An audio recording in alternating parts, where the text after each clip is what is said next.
अब नेक्स्ट हमारे पास very very important, ये भी बहुत ज़्यादा इंपॉर्टेंट है। जैसे इस साल अगर हम बात करें 2024 में ये जो हमारे पास आया था, बोर्ड का क्वेश्चन आया था, सीधा सीधा क्वेश्चन था कि आपको फुल वेव रेक्टिफायर को एक्सप्लेन करना है डायग्राम के साथ। तो हमारे पास रेक्टिफायर सबसे पहले चीज़ होती क्या चीज़ है। अब रेक्टिफायर होता है, ये कन्वर्ट करता है ऑल्टरनेटिंग करंट, यानी कि एसी को डीसी में कन्वर्ट करता है डायरेक्ट करंट में, उसको हम बोलते हैं रेक्टिफिकेशन। और जो इस चीज़ के लिए डिवाइस जो यूज़ होता है उसको हम बोलते हैं रेक्टिफायर। अब ये जो पूरा रेक्टिफायर होगा इसका एक बेसिक प्रिंसिपल है। ये क्या करेगा, पीएन जंक्शन जब फॉरवर्ड बायसिंग होगी। अब सबसे पहले हमारे पास फॉरवर्ड बायसिंग क्या होती है। फॉरवर्ड बायसिंग ये होती है जब हमारे पास क्या है सॉरी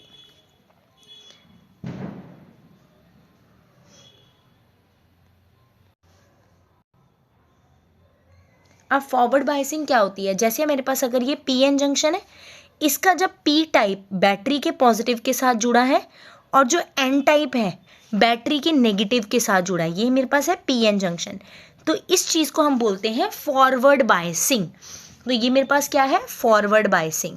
और इसका अगर मैं वी आई करेक्टरिस्टिक कर्व बनाऊंगी, यानी कि अगर हम वी आई करेक्टरिस्टिक कर्व बनाएंगे फॉरवर्ड बायसिंग का, तो ये ऐसे बनता है, ये बना ऐसे, तो इसमें जाता है ऐसे, इधर वाली साइड पे हमारे पास करंट आ गया और इधर हमारे पास आ गई एक्स एक्सिस पे वोल्टेज।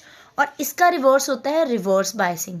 रिवर्स बायसिंग में क्या है, जैसे पी एन है, अगर पॉजिटिव यानी कि पी और एन, पी के साथ नेगेटिव टर्मिनल्स जुड़ा हुआ है और एन के साथ पॉजिटिव टर्मिनल, मतलब उल्टा, पी नेगेटिव एन पॉजिटिव, तो इसको हम बोलते हैं रिवर्स बायसिंग। रिवर्स बायसिंग में ग्राफ भी उल्टा बनेगा, उसका ग्राफ बनेगा ऐसे, ठीक है। और ये हो गया वी और आई, ठीक है। तो ये हो गया वी आई करेक्टरिस्टिक कर्व। और ये जो चीज़ है, जब हमारे पास क्या होता है, देखो करंट बढ़ती जा रही है बट वोल्टेज में कोई चेंज नहीं आ रहा है इस पॉइंट पे, तो इसको हम बोलते हैं ब्रेक डाउन रीजन, ठीक है। तो ये तो हो गया हमारे पास forward biasing and reverse biasing. अब जो रेक्टिफायर होता है, रेक्टिफायर में क्या होता है, जब तो पीएन जंक्शन फॉरवर्ड बायसिंग में होता है तब लो रेजिस्टेंस ऑफर करता है, और जब वो रिवर्स बायसिंग में होता है तो उसकी जो रेजिस्टेंस होती है बहुत ज़्यादा हाई होती है। दैट इज़ उसमें जो करंट है कंडक्ट करता है तभी कंडक्ट करेगा जब वो वन डायरेक्शन में होगा। इसका मतलब ये है, ये यूनी डायरेक्शनल इन नेचर है, एक ही डायरेक्शन में ये यूज़ होता है, हम इसको दूसरी डायरेक्शन में नहीं कंडक्ट करवा पाते, ठीक है। तो मतलब ये है कि ये फॉरवर्ड बायसिंग के केस में कंडक्ट करेगा रेक्टिफायर, और रिवर्स बायसिंग के केस में ये कंडक्ट नहीं करता है। अब इसको हम पूरी डिटेल में समझाती हूँ मैं होता क्या है। अब रेक्टिफायर होता है दो तरह का, एक होता है फुल वेव रेक्टिफायर, एक होता है हाफ वेव रेक्टिफायर।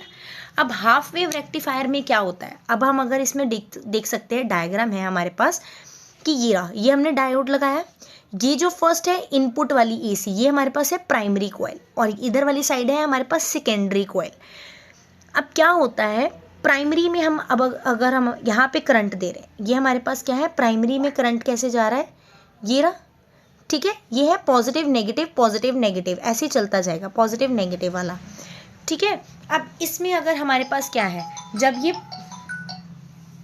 पॉजिटिव में हमारे पास आएगा तो ये क्या जाएगा, पॉजिटिव हाफ साइकिल में। अब ये हमारे पास है इस तरीके से, जब हमने पॉजिटिव हाफ साइकिल दे दिया, मतलब इसमें हमारे पास क्या है, सबसे पहले एक सेकेंड, इसको हम बताते हैं, पॉइंट्स ले लेते हैं ए और बी पॉइंट का, तो हमारे लिए ये बहुत इजी हो जाएगा समझना कि ये होती क्या चीज़ है। अब हमारे पास अगर मैंने ऊपर वाला एक पॉइंट को ए मान लेती हूँ और इसको मैंने मान लिया बी, अब पॉजिटिव हाफ साइकिल में ए हो जाता है पॉजिटिव और बी हो जाता है नेगेटिव, ठीक है। तो पॉजिटिव हो गया, मतलब ये जो डायोड है इसका पी साइड किसके साथ जुड़ा हुआ है, पॉजिटिव के साथ, और एन टाइप घूम के किसके साथ जुड़ा हुआ है, नेगेटिव के साथ। तो ये क्या हो गया, फॉरवर्ड बायस हो गया, मतलब इस केस में ये कंडक्ट करेगा, ठीक है। यूनी डायरेक्शनल है तो ये हमारे पास पॉजिटिव के केस में हो गया कंडक्ट। अब जब हम रिवर्स साइकिल की बात करते हैं एसी में, तो ये हो गया नेगेटिव हो गया, मतलब यहाँ पे साइन हो गए उल्टे, ए हमारे पास क्या हो जाएगा, नेगेटिव हो जाएगा, बी हमारे पास हो जाएगा पॉजिटिव। इसका मतलब जो डायोड का P है वो किसके साथ जुड़ा हुआ है, अब नेगेटिव के साथ, और N जुड़ा हुआ है पॉजिटिव के साथ, मतलब वो क्या हो गया, रिवर्स। मैंने क्या बताया था, रिवर्स के केस में वो कंडक्ट नहीं करेगा, तो वहाँ छूट गया गैप। अब next half cycle again positive है, A फिर पॉजिटिव हो जाएगा, B फिर नेगेटिव हो जाएगा, ये फॉरवर्ड हो जाएगा, फिर वो कंडक्ट करेगा। नेक्स्ट ये साइकिल रिपीट होता जाएगा, नेक्स्ट हाफ में वो फिर रिवर्स हो जाएगा, वो कंडक्ट नहीं करेगा। अब देखो यहाँ पे है, यहाँ पे कंडक्ट कर रहा है, यहाँ पे नहीं कर रहा, फिर कंडक्ट कर रहा है, फिर नहीं करेगा, फिर करेगा, फिर नहीं करेगा। तो इस चीज़ को कर रहे हैं हम हाफ वेव रेक्टिफायर की, हाफ हाफ वेव आ रही है, फुल वेव नहीं आ रही है। तो इसका रिवर्स होता है, हम करते हैं लास्ट टॉपिक जो हमारा है फुल वेव रेक्टिफायर। अब फुल वेव रेक्टिफायर में क्या होता है हमारे पास, हम ले लेते हैं दो डायोड्स, डायोड 1, डायोड 2। प्रोसेस बिल्कुल सेम है। हम क्या करेंगे कि AC है हमारे पास, AC का जब हमारे पास हमने क्या दिया है, यहाँ पे पॉजिटिव हाफ साइकिल दे रहे हैं, तो ऊपर हो गया पॉजिटिव, ये हो गया नेगेटिव। मतलब जो अब ध्यान से देखना, जो डायोड 1 है उसका पॉजिटिव से P, पॉजिटिव से N किसके साथ जुड़ा हुआ है, नेगेटिव के साथ। तो ये हो गया मेरे पास डायोड 1 हो गया फॉरवर्ड बायस।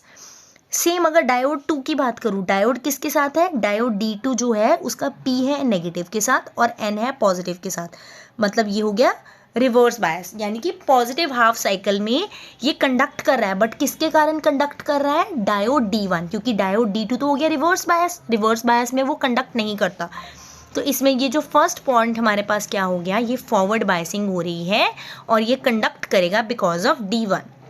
अब नेक्स्ट हाफ साइकिल में, नेगेटिव हाफ साइकिल में, ये हो गया नेगेटिव और ये हो गया पॉजिटिव, मतलब ये उल्टा, ऊपर वाला हो जाएगा रिवर्स बायस, नीचे वाला हो गया फॉरवर्ड बायस। अब मतलब ये D2 के कारण कंडक्ट करेगा, D2 के कारण कंडक्ट करेगा तो हमारे पास ये वाला साइकिल आ जाएगा। ऐसे ये प्रोसेस रिपीट होता जाएगा। तो एक बार ये D1 के कारण कंडक्ट करेगा, एक बार ये D2 के कारण, एक बार D1 D2। तो अब हमारे पास क्या हो रही है, कंडक्शन हर बार हो रही है, या तो D1 के कारण या D2 के कारण। इस चीज़ के लिए हम इसको बोलते हैं फुल वेव रेक्टिफायर्स। ठीक है, तो ये हमारा एडवांटेजेस क्या है फुल वेव रेक्टिफायर में, कि इसकी जो एफिशिएंसी होती है वो बहुत हाई होती है as compare to half wave rectification, और इसमें जो पावर लॉस होता है वो बहुत ही कम होता है। So this completes our chapter. Thank you, hope you like my video. Please don't forget to like and subscribe my channel.